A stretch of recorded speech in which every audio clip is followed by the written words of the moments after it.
Amandine Bégaud. Good evening. Ils refont la France sur RTL. Troisième partie d'Ils refont la France avec nous. Toujours ce soir, Joël Mesquins, Birgit Holzer, je vais y arriver, John Henley, Juan José Dorado. Le chiffre de la semaine. Et notre chiffre cette semaine, c'est donc 13. 13 comme ce vendredi. 13 jours de chance, je le disais, pour les uns. Pour un Français sur 3, selon un sondage IFOP.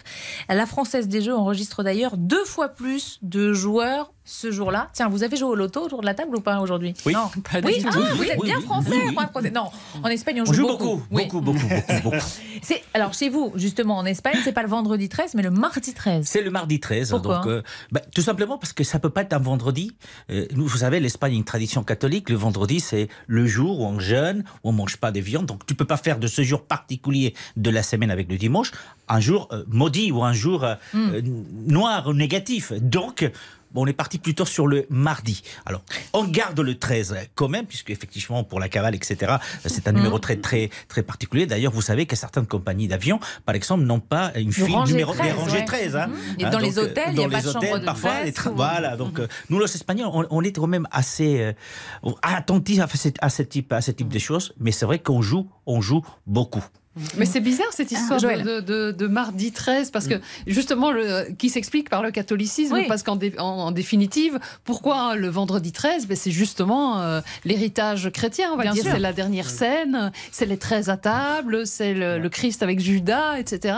Donc justement, ça se rapporte à une tradition catholique, c'est marrant. Mais parce que vous entendez que la dernière scène, effectivement, c'est négatif, mais c'est peut-être le début du christianisme. Donc il faut juste comprendre que c'est le point de départ. Vendredi 13. On disait mardi 13 en Espagne. En Italie, c'est le 17, le vendredi 17 qui porte malheur. Et en Chine, c'est le chiffre 4 qui porte malheur parce que le mot 4 en chinois ressemble au mot mort.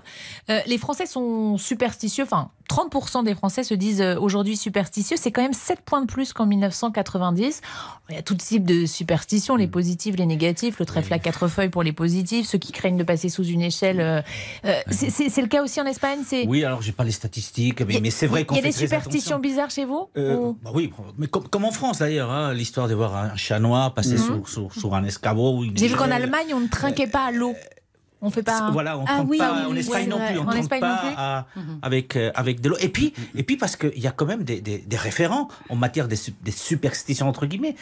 Prenez Rafael Nadal. Il a toujours le même rituel quand il joue au tennis. Et là, Roland Garros va commencer dans quelques jours. Regardez si vous l'avez pas fait. Il a toujours le même. Il est très superstitieux. Il fait toujours les mêmes gestes. Toujours. C'est le cas aussi des footballeurs qui sautent la ligne sur le côté. Il ne marche pas jamais sur la ligne des touches, par exemple. Voilà, donc des superstitions en Espagne, il y en a beaucoup, mais parce qu'aussi, il y a des références, notamment sportives, qui font que, des petits, tu commences à faire la même chose. Nous, quand on était jeunes, on avait une petite superstition, on disait, il ne faut jamais laisser une bouteille entière. Il faut toujours les vider. Mais quand on était jeune, on revient au chacun sujet. ses superstitions.